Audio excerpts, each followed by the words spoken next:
Greetings, fellow captains, and welcome back to another episode of World of Warships with the Hive Hound.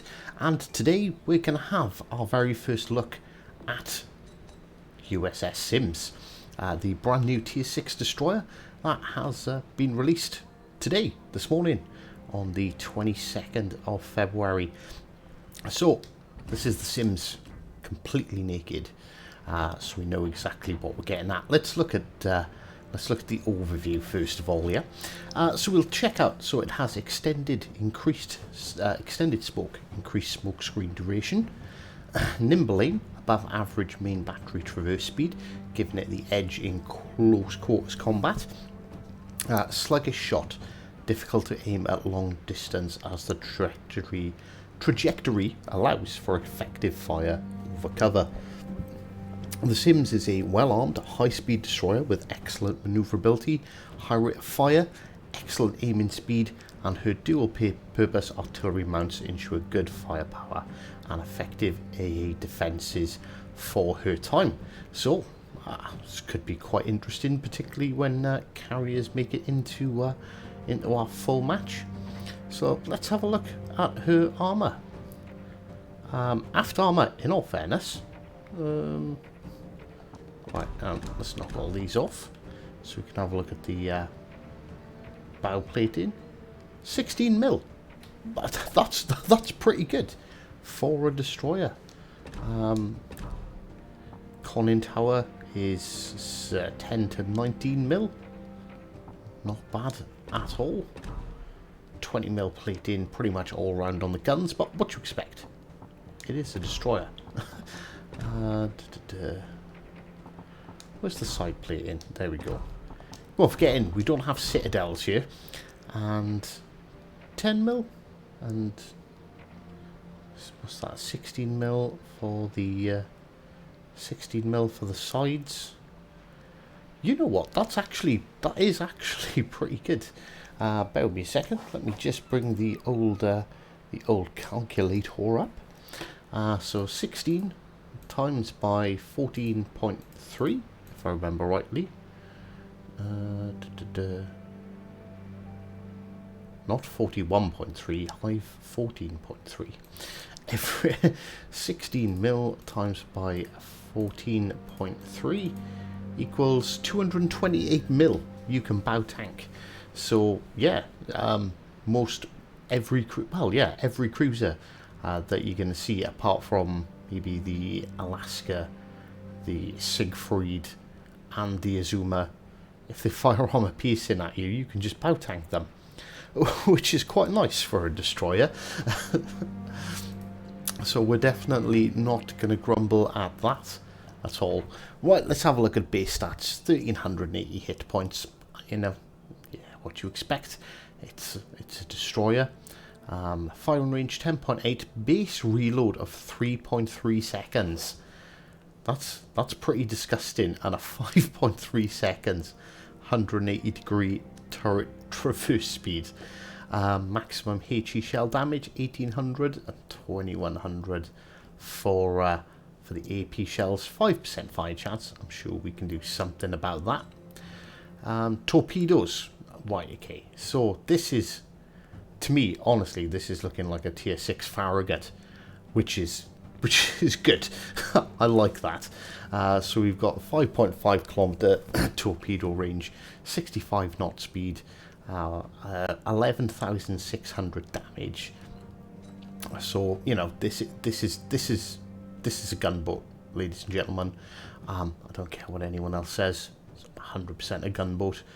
38.5 knots, 500 meter turning circle, and a 2.7 rudder shift time. They are right. This thing is very, very maneuverable.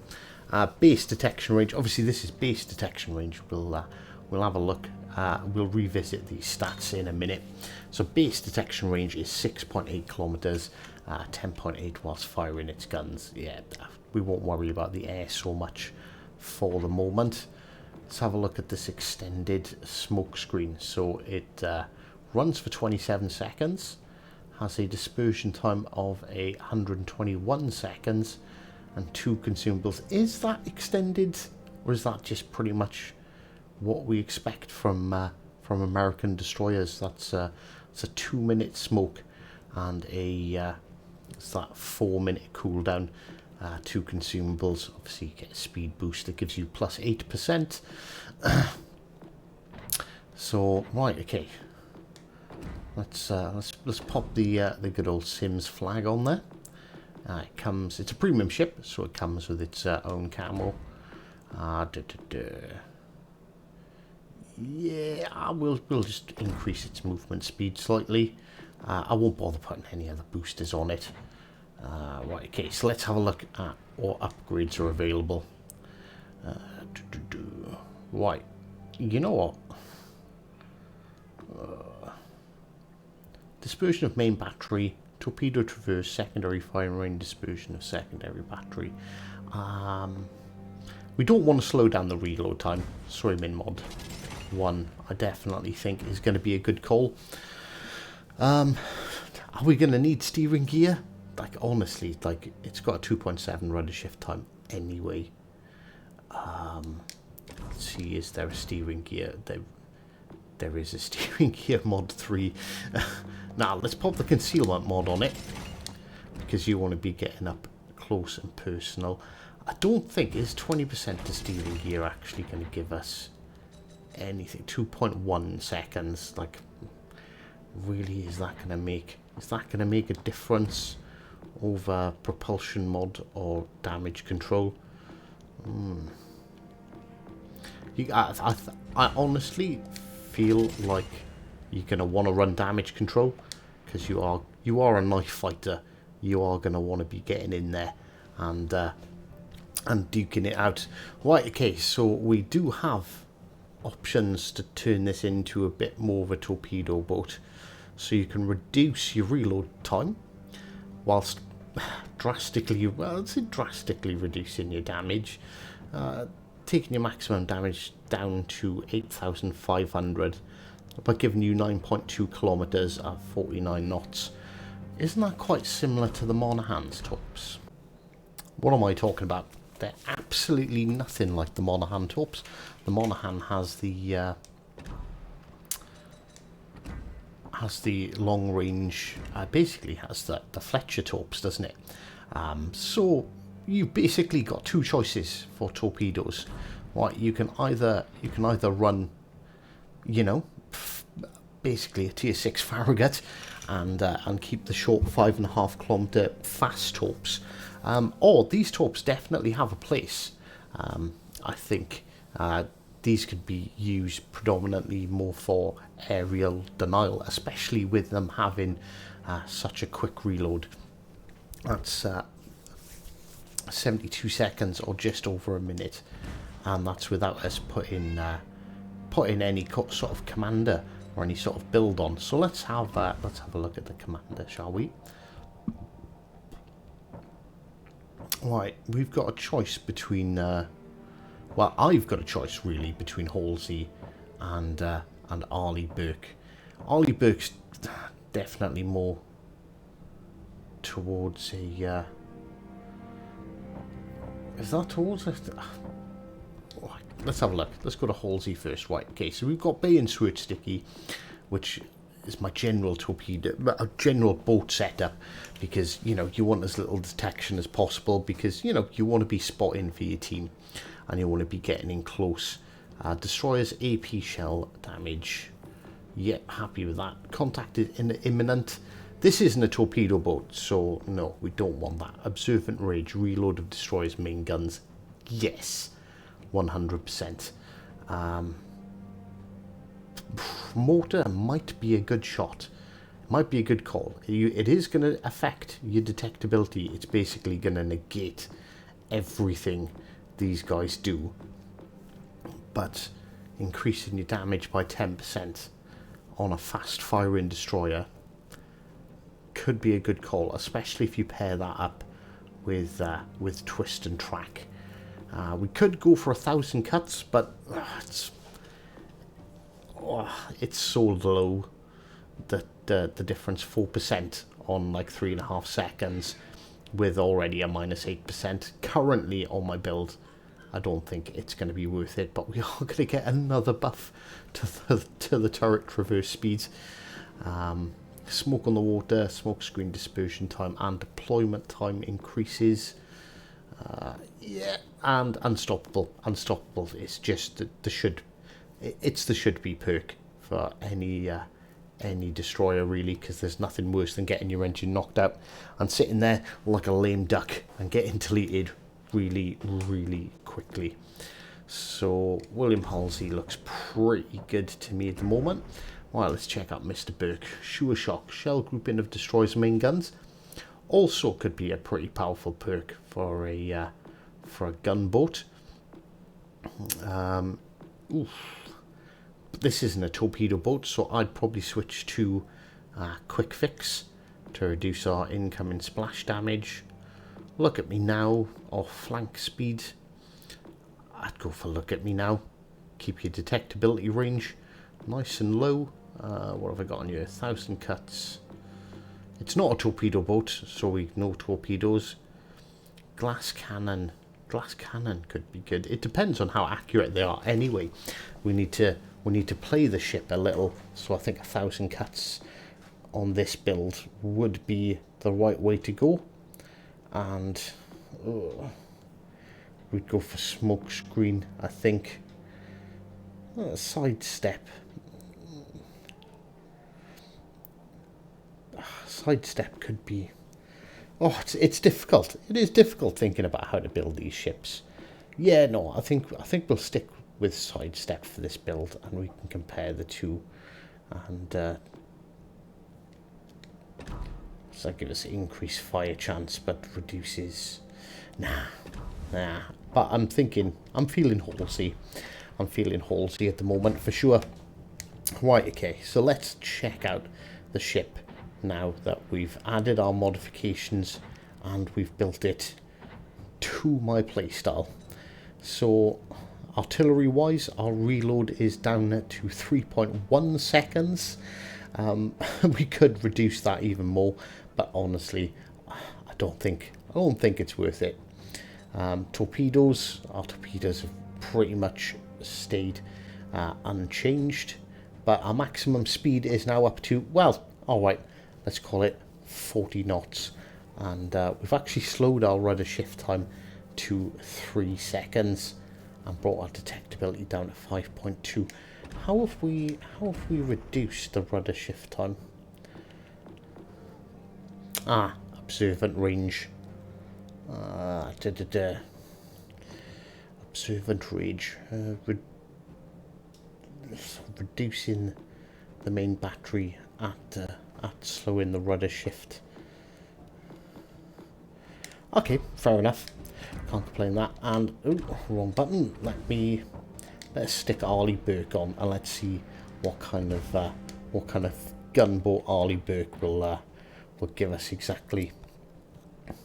So 3.2 reload time with a 5.3 second 180 degree traverse speed, which is still awesome, just not quite as strong. And oh yeah, he does the same. He takes it up to 3 as well. These builds are pretty much identical in all fairness, but we're going to slap William Halsey on, and we're going to take it out and take it into the sea and see what sort of trouble we can get ourselves into. So I'll be back in a unspecified number of hours in real time, but in your time it'll be seconds, with some gameplay. And just like that, out of absolutely nowhere, magically we find ourselves into a game that's gonna work out really well for me, and also highlight the strong points of the ship. I've got to be honest with you, I've thoroughly enjoyed The Sims. It's taken me a little bit of time to figure it out, and I'll be honest with you, it's no Farragut. It's really not. I was thinking, right, okay, let's go in. We're a gunboat. We've got a fast reload. This is a knife fighter. Nah. This is not a knife fighter. In my opinion, anyway. I could have the ship set up completely wrong. The only thing I have changed, and just to let you know, I've removed the damage control mod in slot 2. and replace that with the propulsion mod instead. So here we are, off out into the action. And as you can see, the ship accelerates really fast, 40 knots, so it's pretty quick. You can catch up with and outrun Japanese torpedo boats fairly easily. As you can see, the maneuverability is quick. We'll show off the well, I was planning on showing off the changing degrees on the torpedoes, but basically they're lightning fast. And here we go, first thing we run into is a T-61. So, as we've already established, this is not a Farragut. 100% this is not a Farragut. DDs are found, if they're brave enough to shoot back, should not be your priority target. As you can see, we dodged some shells coming in there from that Boise over there. And yeah, look at its rudder. It's like, okay, that guy pre-aimed pretty well. We dodged them. Ooh, took an engine hit from the Hatsuharu. We're just gonna leave that run for the moment. We're unspotted, so we're not really at any major fear of taking any damage. But then the Queen Elizabeth shot at us, so we thought we'd burn the damage repair anyway. So definitely the torpedoes work brilliantly for area of denial, and in true high fashion, punk. There we go, we hit an island. So it's not just whilst you're on live streams, Hive, stop lying, you will hit an island anytime, any place, anywhere, for no apparent reason whatsoever. So we do decide we are going to gun down this Hatsuharu. He has already lost some significant hit points. We've got a bit of distance between us and the Boise and the Queen Elizabeth, so we definitely think it's worth taking the risk, especially to eliminate a fairly dangerous destroyer pretty quickly. And there we go, he's gone. So we've racked up a grand total of 8,000 damage already, and we're just gonna swiggity swooty our booty around the place a little bit whilst we're still spotted. I'm not entirely sure what's still spotting me. It's probably that T-61, but we are going to go undetected. And preemptively fired those torpedoes. Just a second too late. I was assuming the Queen Elizabeth was going to continue to roll through that smoke screen. And yeah, this is what I've been doing. This is how I've been getting good results with the Sims. Annoying the holy bejeebers out of battleships. Right, you don't do big damage, but with the, 3.2 second reload, as you can see, my guns are they're almost constantly firing, and then using the agility of the Sims to just duck out of fire as soon as they start to attempt to retaliate. So we are still spotted, and there we go undetected. So it was probably the Boise. So we can predict the T-61 is still hanging around over here like a bad smell, not trying to engage anything, which for us is good news, because I'll be honest with you, not had a great run of fighting German destroyers. So there is his torpedoes, so nothing to worry about there. So we fire one set in front, we take away a bit of the lead, expecting him to come around that corner. And this is where I pull off a 100 IQ gameplay. Right, I don't fire my guns. I hold for a little bit. Make sure I'm passed over this island. I want the Queen Elizabeth to know, because I've got slow torpedoes, it's going to take a while to get there, but I want the Queen Elizabeth to know I'm over here. I don't want the Queen Elizabeth thinking, oh, that DD's following me around because I need to dodge torpedoes. No, we've slung our torpedoes. Come over here. Helped finish off that Boise, and the Queen Elizabeth is going to carry on thinking, all right, okay, there's no DD over there. I can possibly turn in a bit, which if he does, it's the second set of torps that's going to get him. But if he keeps in a straight line, it's the first set.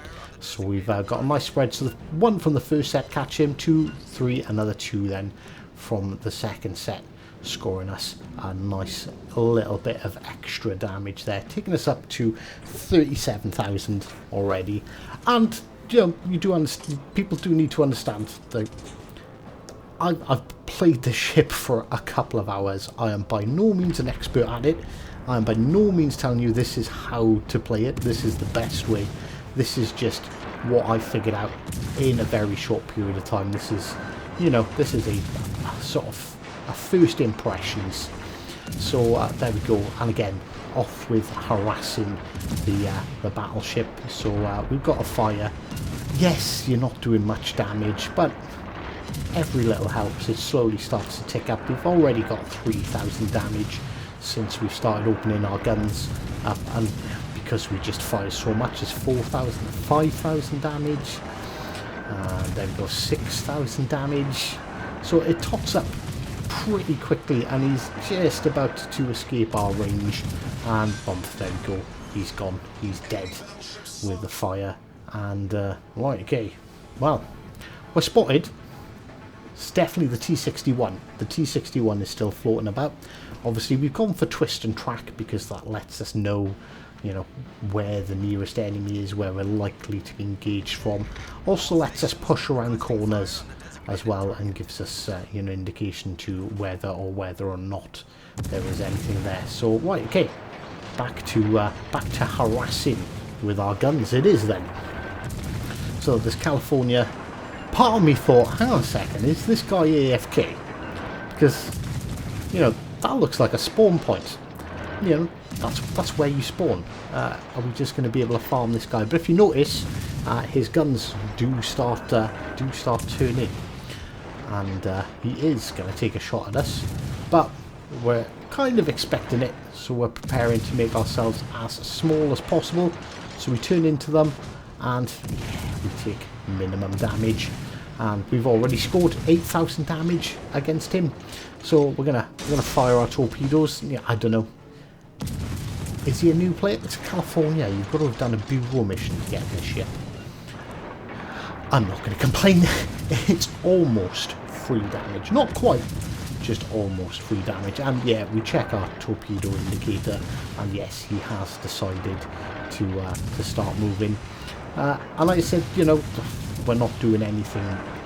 Well, it looks like we're not doing anything significant because our salvos, you know, we can hit a shell and do hit a salvo and do nothing. We can hit another salvo then, and it you know, it'll rack up 1,000 or 2,000.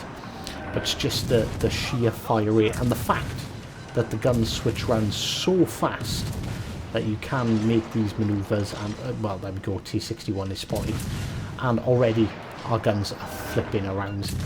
So your ability to switch targets really does make this boat quite powerful. T-61 is obviously not making the best of this opportunity.